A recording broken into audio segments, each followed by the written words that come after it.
रेड्डू साहब, जैसे चर्चा के दौरान आपने बताया, हम जानना चाहते हैं पार्टी का संगठन की जो नियुक्तियां हैं लगभग सब कंप्लीट हो चुके हैं या कुछ बाकी है?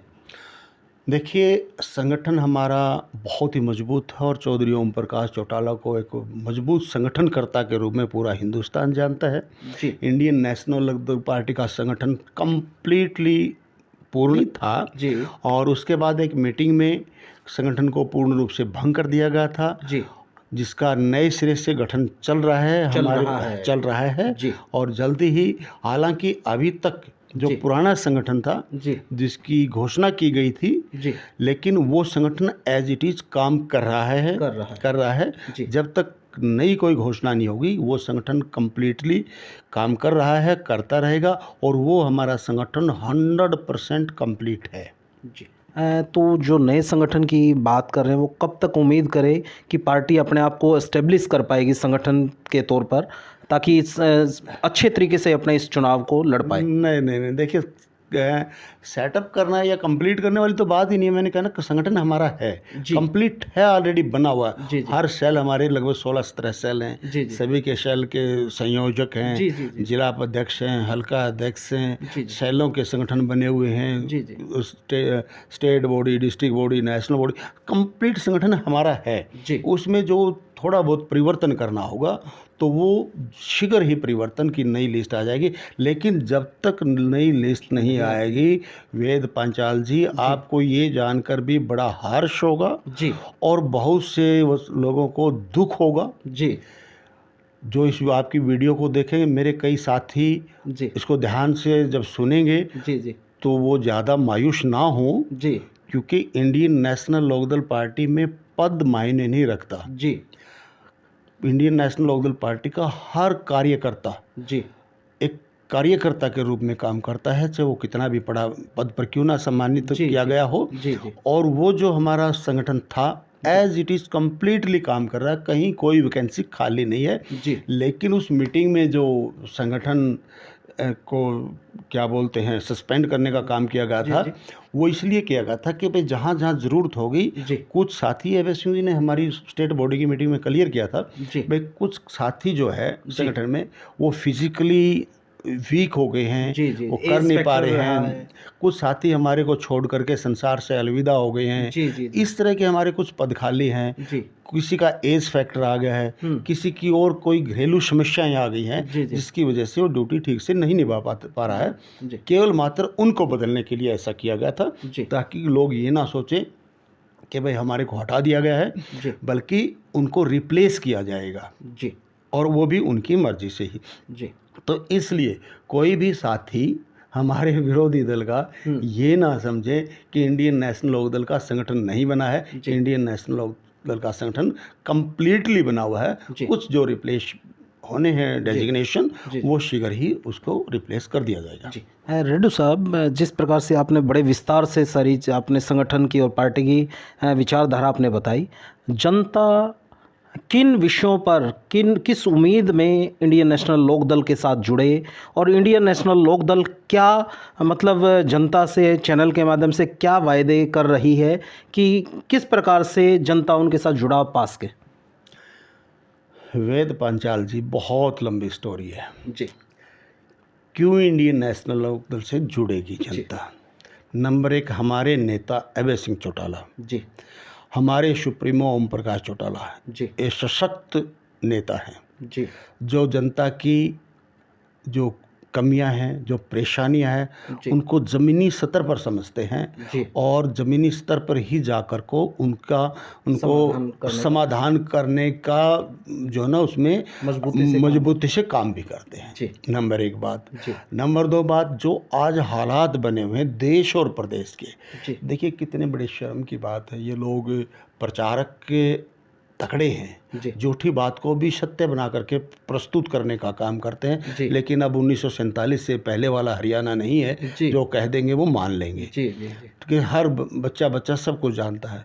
किसान आंदोलन में क्या हालात हुआ हरियाणा प्रदेश के किसानों का, किस प्रकार से इनको लट्ठी और डंडों से पीटने का काम किया गया जी, वो सब याद है जनता को। जी, किस प्रकार से आज हरियाणा प्रदेश बेरोजगारी में पूरे हिंदुस्तान में नंबर 1 पर है। जी, और ये कहते हैं कि ये तो आंकड़े गलत है, हम इनको मानते नहीं। जी, अरे आंकड़े गलत हैं तो 4 लाख जी, लगभग गवर्नमेंट वैकेंसीज हैं टोटल अपने हरियाणा प्रदेश की। जी, 4 लाख में से सरकारी आंकड़े हैं जो सरकार के मंत्री ने विधानसभा के पटल पर सेशन में रखे हैं। जी, 1,82,000 वैकेंसी खाली है। बहुत बड़ी बात आप कह रहे हैं सर। रिकॉर्ड जी, हमारे हरियाणा प्रदेश के मुख्यमंत्री के द्वारा कही हुई बात है, मैं अपने पास से कुछ नहीं कह रहा हूँ। जी, लगभग 4 लाख वैकेंसी हरियाणा सरकार ने बताया, जी, 1,82,000 समथिंग जी, वैकेंट पड़ी हैं। जी, अभी कुछ दिन पहले फरीदाबाद में जो G20 की मीटिंग थी, उसकी एक एडवांस पार्टी थी जो हेल्थ के ऊपर मीटिंग ली थी फरीदाबाद में। जी, C20 ग्रुप था वो। G20 sir. G20 की मीटिंग की एडवांस पार्टी C20। अच्छा, जी, हाँ, जी, तो उसकी फरीदाबाद में मीटिंग हुई हेल्थ के ऊपर, जी, कोई 2 महीने पहले की बात है। जी, तो वहाँ हमारे मुख्यमंत्री जी का स्टेटमेंट है, वक्तव्य, जो पूरे वर्ल्ड की हेल्थ से जुड़े हुए लोग वहाँ पर आए हुए थे, उनके बीच में उन्होंने बड़े गर्व के साथ अपना भाषण दिया। जी, और इतने गर्व के साथ भाषण देते हुए उन्होंने कहा, मैं एक्शन कर रहा हूँ, जी, उन्होंने कहा कि हमारे प्रदेश में 28,000 मेडिकल स्टाफ की ज़रूरत है और उस 28,000 में से आज हमारे प्रदेश में 13,000 वैकेंसी फिलअप हैं, 15,000 खाली हैं। ये मुख्यमंत्री का स्टेटमेंट 2 महीने पहले का है। जी, तो अब देखिए, हेल्थ में 28,000 में से 15,000 खाली है, केवल 13,000 भरी हैं। जी, शिक्षा में 40,000 पोस्टें खाली हैं। जी, हेल्थ और शिक्षा 2 महत्वपूर्ण क्षेत्र होते हैं किसी भी समाज के, दोनों में ही 50% से ज़्यादा वैकेंसी खाली पड़ी है। जी, तो बेरोजगारी में कहाँ से हम आगे पूरे हिंदुस्तान में बेरोजगारी का मामला है। जी, पीएमओ ऑफिस ने जी, डिक्लेयर किया SPI में, जी, सोशल प्रोग्रेस इंडेक्स, जी, सामाजिक सुरक्षा सूचकांक में जी, हरियाणा पूरे हिंदुस्तान में सबसे पिछले पायदान पर है। यानी हरियाणा का नागरिक सुरक्षित नहीं है हिंदुस्तान में। सामाजिक स्तर पर सुरक्षा में पूरे हिंदुस्तान में हरियाणा का नागरिक सबसे पीछे है। जी, SPI में सबसे पीछे हैं, जी, बेरोजगारी में सबसे पीछे हैं, जी, और जी क्राइम में सबसे पीछे हैं। जी, तो फिर रह गया, जनता कहाँ से वोट देगी? ये तो वैसे बस सत्ता का नशा आंखों के ऊपर छाया हुआ है।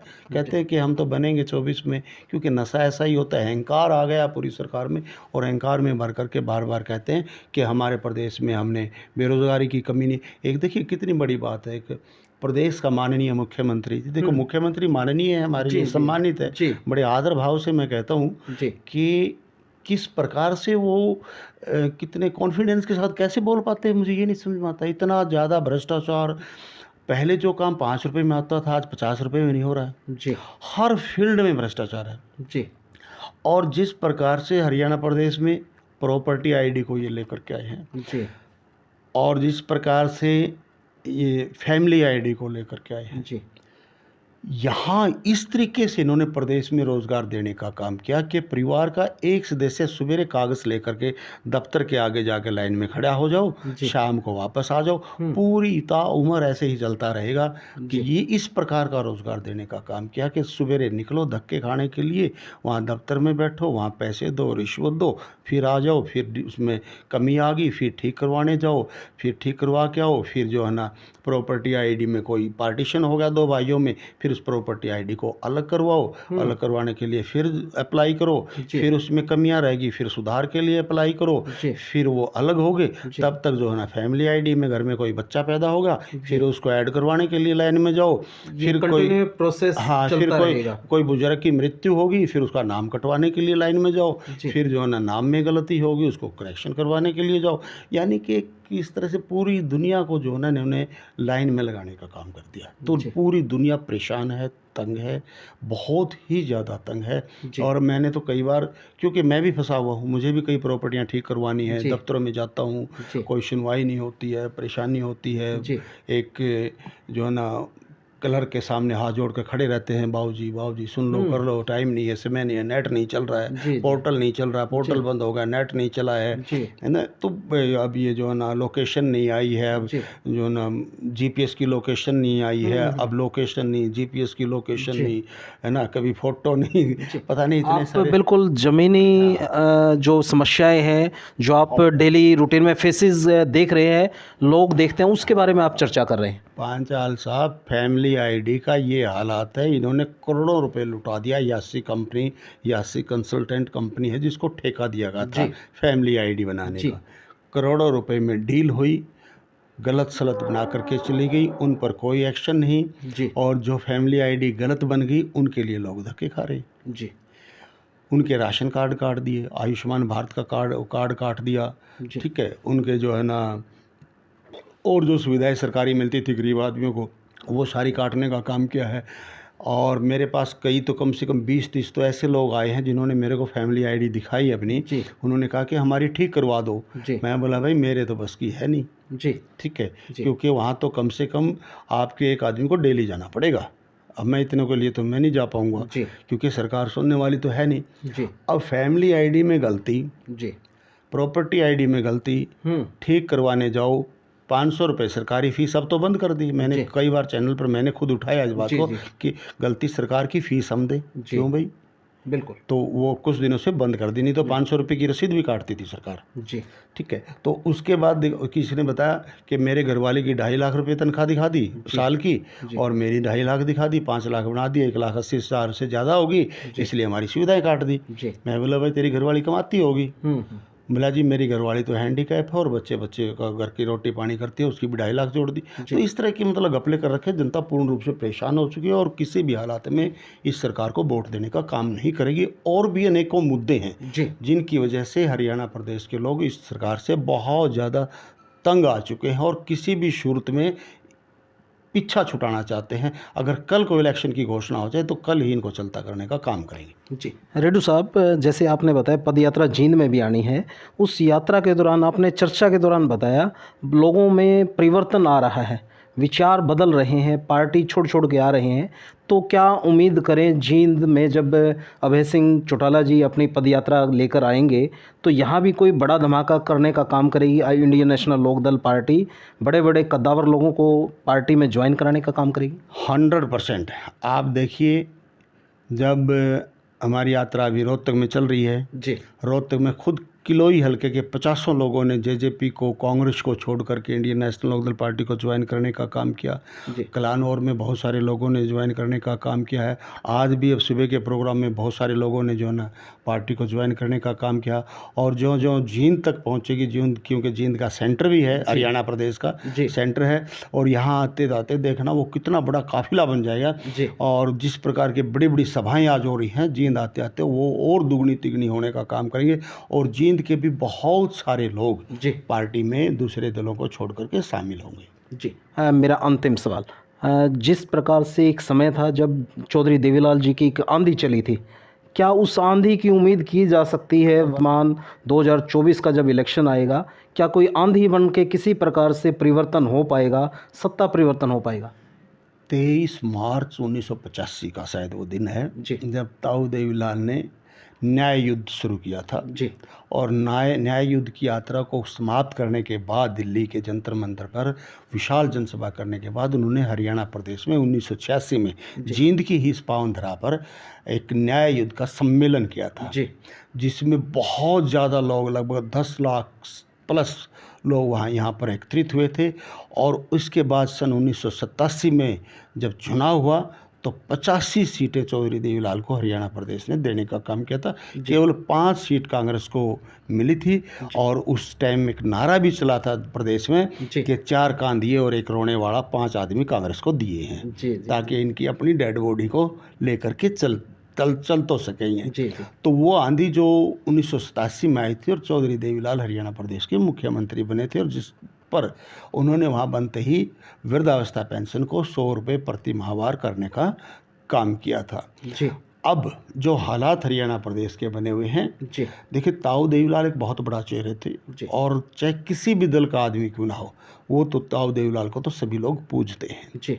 हमें पूरा विश्वास और भरोसा है जी कि जो 25 तारीख को जी इसी प्रकार से इस यात्रा को, जो ताऊ देवलाल ने न्याय युद्ध की यात्रा शुरू की थी जी और समापन जींद में किया था, जी पूरा जन सैलाब यहाँ पर उमड़ा था, इसी प्रकार से एक ये परिवर्तन पद यात्रा निकाली जा रही है, ठीक ताऊ देवलाल के नक्शे कदम चलते हुए। जी और इस बार यात्रा का जो समापन है वो कुरुक्षेत्र में होगा 25 सितंबर को। जी कुरुक्षेत्र में महासम्मेलन होगा और हमारा मानना है कि हरियाणा प्रदेश का विशाल जनसमूह उस सम्मेलन में उमड़ेगा और अभय सिंह चौटाला को आशीर्वाद देने का काम करेंगे। और उसके बाद कुछ ही दिनों बाद 24 में फिर चुनाव होने हैं और उस चुनाव में वही हालात भी हो सकते हैं हरियाणा प्रदेश में जो 1987 में देवीलाल के समय में हुए थे। जी, बहुत बहुत आभार माननीय रेड्डू साहब, आपने अपना कीमती समय दिया और दर्शकों को इसी सोच और इसी विचार के साथ छोड़े चलता हूँ। विचार आपका है, मन आपका है, किन पैमानों पर आपको कहाँ किस पार्टी से न्याय की उम्मीद मिल पाएगी, उसी विचार को दिमाग में रखते हुए जहाँ से जिस पार्टी से जिस संगठन से जहाँ आपको न्याय मिलता है, सम्मान मिलता है, ऐसे दलों के साथ आप जुड़े रहिए। तो देखते रहिए रिवॉल्यूशन इंडिया। फिर किसी अन्य दिन किसी अन्य शख्स से आप सबको रूबरू कराएंगे। जय हिंद, जय भारत, वंदे मातरम। नमस्कार।